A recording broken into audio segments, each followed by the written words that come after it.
tigare zvakanaka munyika yedu munomu. Hazvinei tinozani makavaka pawetland isi maresidents tikakusiyai kuti muite izvozvo. Makavaka ziembasi zihope hope munyika munoti haisi right. Embasi yenyu yakanaka kupfuura maembasi ese ari muAfrica. Sei maAmericans muchovaka embasi yakadaro munyika yamunoti haina kunaka? Design masanctions zvenyu izvo. Thank you. Wautiremaoko. Mazuwana takutoenda makomrades takutoenda. Mazuwana ndakagara pasi apo. Zvanzi kana asina basa saka ane basa rei masanctions acho. Ngaende. Saka inzwai slogan iri short. Ndikati kana asina basa. Imi munoti saka ane basa rei ngaende. Kana asina basa saka ane basa rei ngaende. Kana asina basa saka ane basa rei ngaende. Merumeri nekumatenda. Asina masanctions. Ndiye merutera. Chakumbira vamatavire. Vamatavire African traditional religion. Yeah, African. Vamatavire.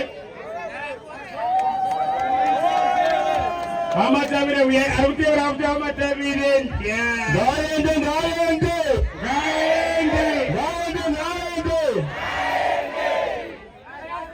Kana asina basa ane basa rei.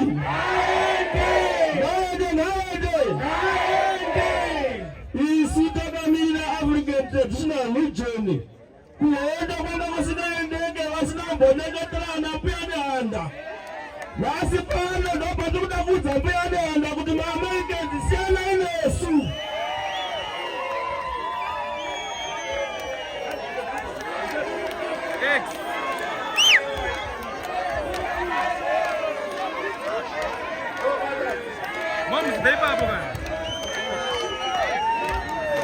Buyamehanda nakasikama.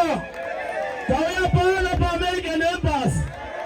Tiri kuti honai vanhu vaya varamba vakangotitsikirira vemabvi machena aya togosvikepi vana Zimbabwe tichitambudzika. Varamba makore 23 vakangotisunga.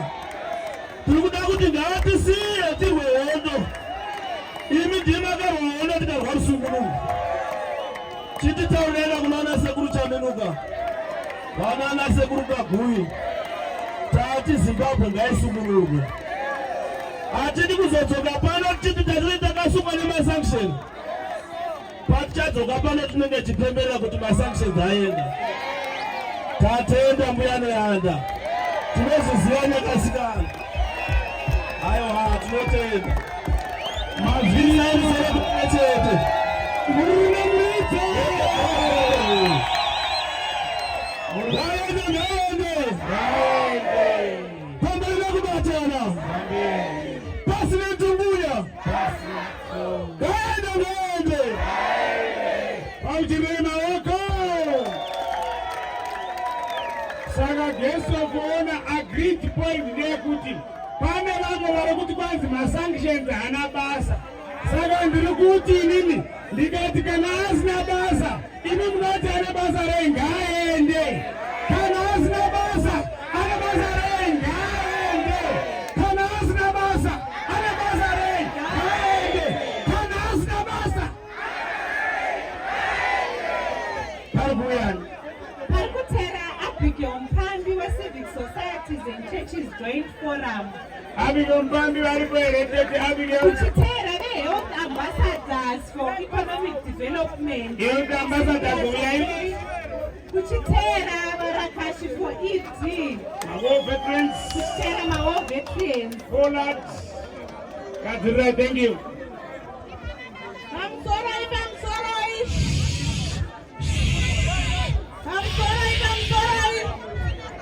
Ina mashoka akawanda ekutaura. Mashoka angu ndekuti toita sei nevanhu vakakumbira masanctions. Toita sei nevanhu vakakumbira kutambudzika kwedu. Voenda kuAmerika here. Vonogerera ikoko here. Vosiyana nesu here. today, I am challenging the leadership in this country. We cannot continue to talk about sanctions. We cannot continue to gather about sanctions. We need to take robust actions. Sanctions. We must take action today.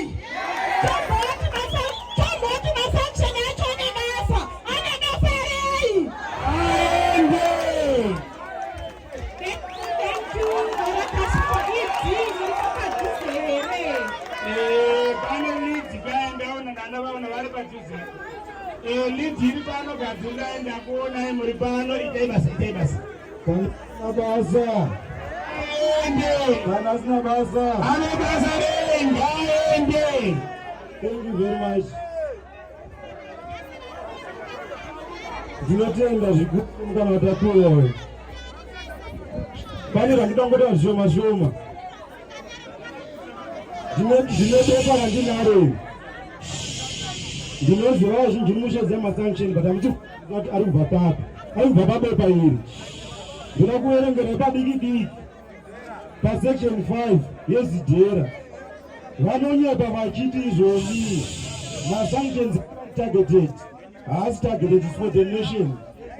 Vanoti iwo the sector of treasury shall undertake a review of feasibility of restructuring, rescheduling or eliminating the sovereign debt of Zimbabwe government, not of individuals. Vapanzisa saka tisiri kuafektwa seZimbabwe. Zimbabwe yakazvimira pachayo handi, not targeted sanctions. Thank you very much.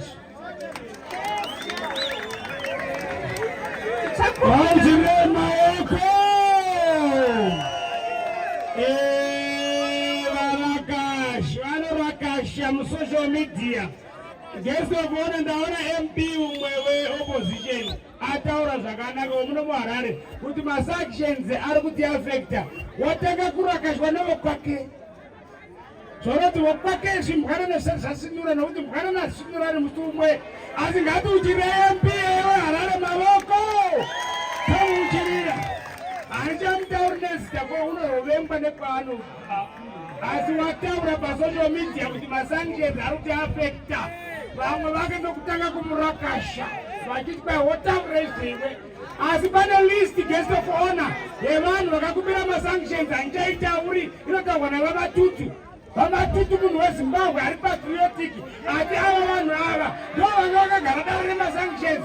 Ngati uchireva matutu maoko. Here we go. Right. Pana list iri pana balinde masari ari pano mwadiani. Tine war veterans vanjeketa pachitera Linda Masarira we-Leeds then pachitera Pollard kwanene Hlavangana. Correct. No war veterans vakafira nyika ino vachisunungura endai mberi baba. Pamberi nekuzvitonga kuzere pasi nekuisa sanctions. Panapa ngatizivei kuti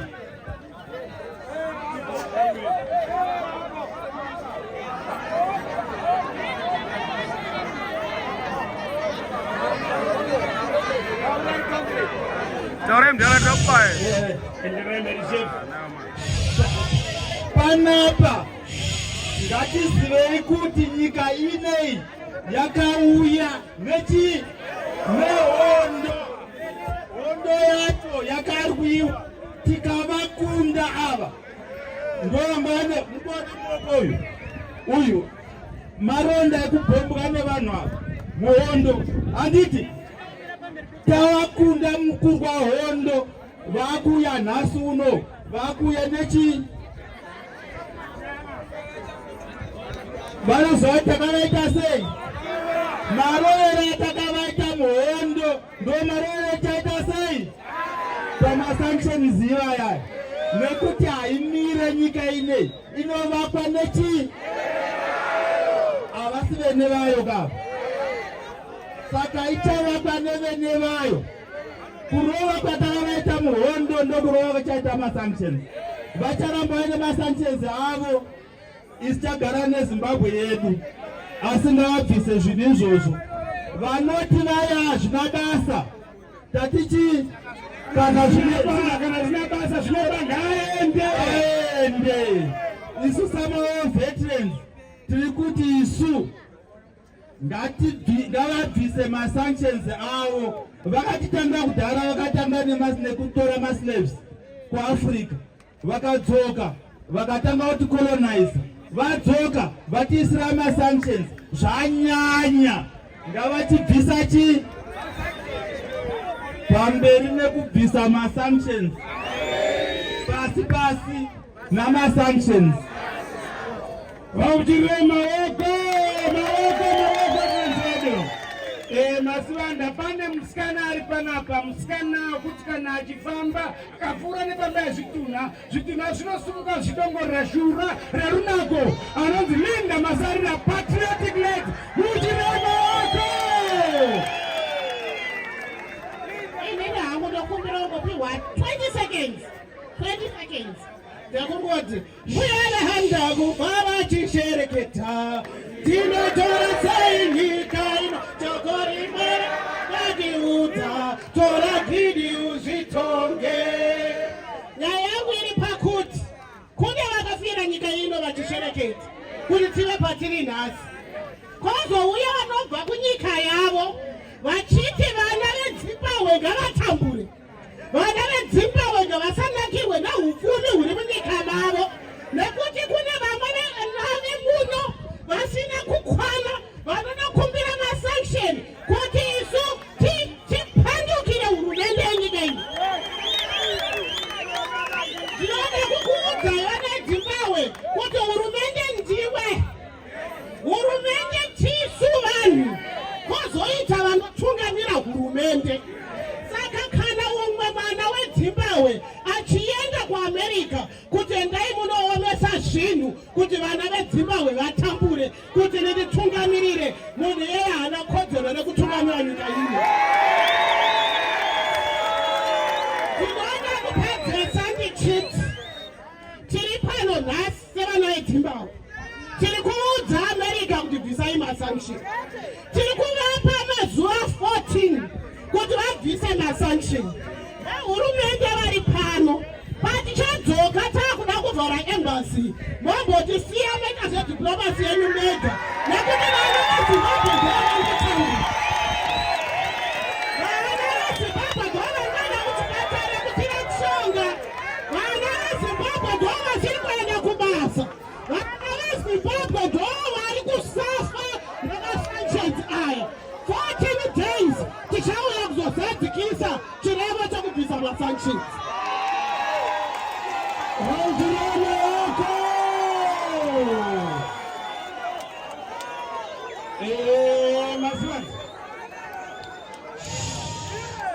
Masivanda. Viva Zimbabwe, viva! Viva Zimbabwe, viva! Cancel our sanctions. Cancel our sanctions. Cancel our sanctions. I have a message from Poland, the political actors dialogue, but our message is directed behind those walls. So I'll request just your indulgence, Master of Ceremonies, for more than 2 minutes, so that at least this message is heard. It is my singular honor and privilege, ladies and gentlemen, to stand before you on this historic day as we commemorate our campaign, our ongoing campaign against the removal of sanctions. As Poland, we feel humbled and encouraged by the support and solidarity expressed by all our progressive political actors, civil society, the citizens of Zimbabwe, our religious leaders, and our leaders in the region who have stood by Zimbabwe in condemning these illegal sanctions.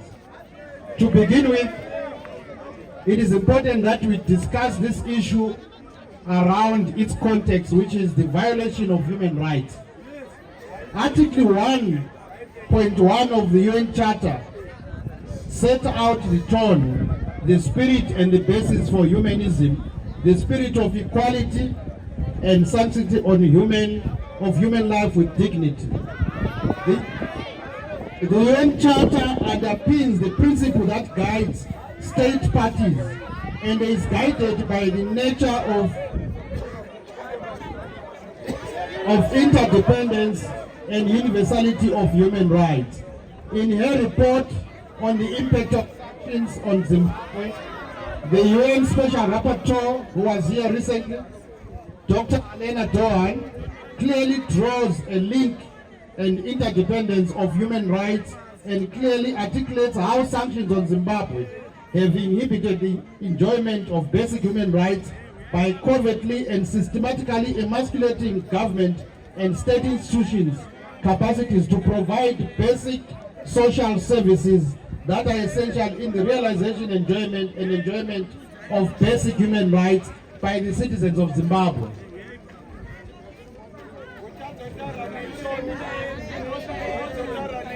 The snowball effect of these unilateral illegal sanctions that were imposed on Zimbabwe by the United States of America and their allies in a bid to destabilize Zimbabwe through induced civic unrest that are premised on false narratives of corruption and human rights abuses. Yet by definition and nature of human rights, the United States is in effect guilty of violation of the same rights on Zimbabwe, as it has over the past 2 decades sought to instigate regime change through illegal means on Zimbabwe, and sanctions being used as a vice and a tool to cause social unrest that would ultimately lead to civic revolts and overthrow a constitutionally elected government. By seeking to impose their choice of leadership on Zimbabwe and using sanctions to covertly and manipulate Zimbabweans, the US is guilty of attempting to emasculate Zimbabwean citizens' rights to self-determination and freedom of choice.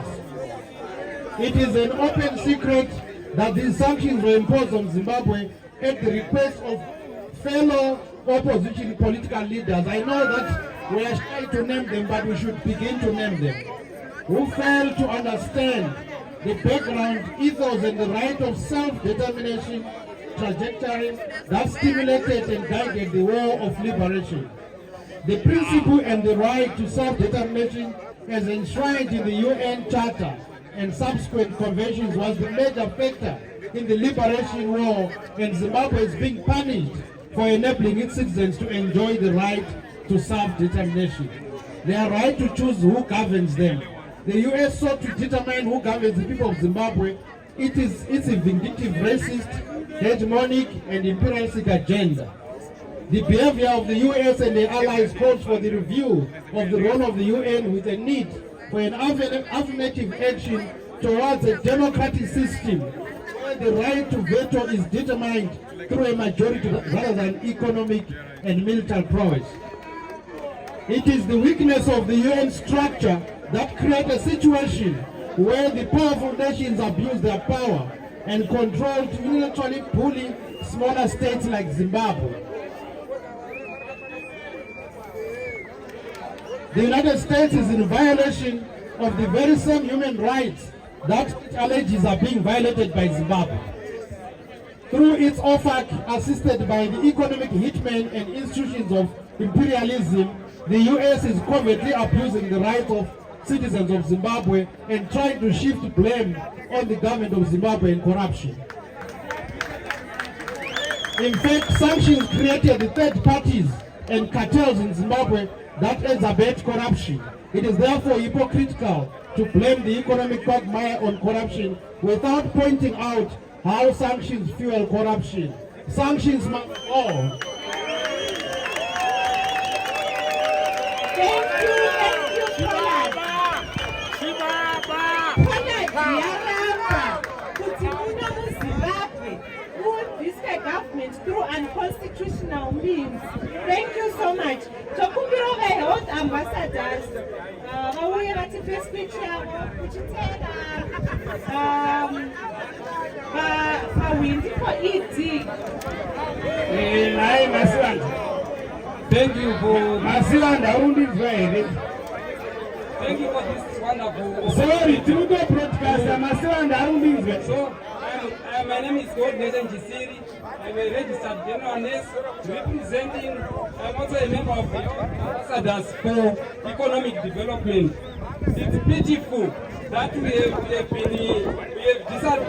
been seeing a lot of groups being disadvantaged in the health sector, especially pregnant women and children and the disabled due to lack of medicine. Although we have a lot of our friends out of Zimbabwe who might need to give us medicine, but we can't access these due to the sanctions imposed onto Zimbabwe by America and the allies. It's pitiful. So sanctions have crippled the health sector.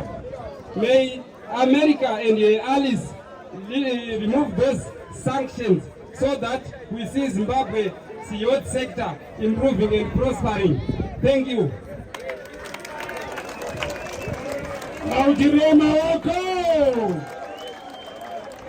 Masivanda kwanzi chikafu chokuona kakapasi anditi. Ndizvo.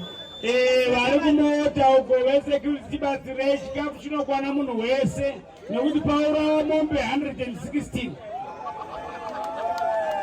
Saka chikafu chinokwana munhu wese tiri kungomaidzana netime yedu ndiyena rutevera yezvino. Kuri kutsera mawindi for ED. Mawindalo!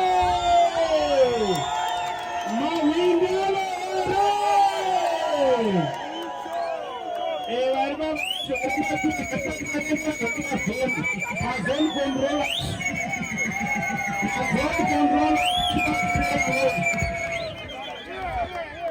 Right. Semun apiwa hongo warega iningoti taure.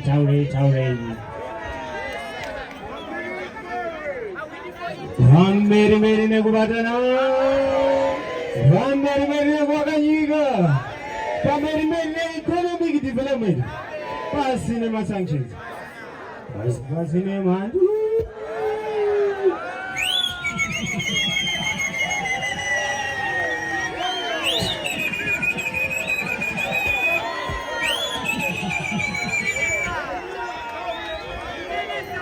Yes, I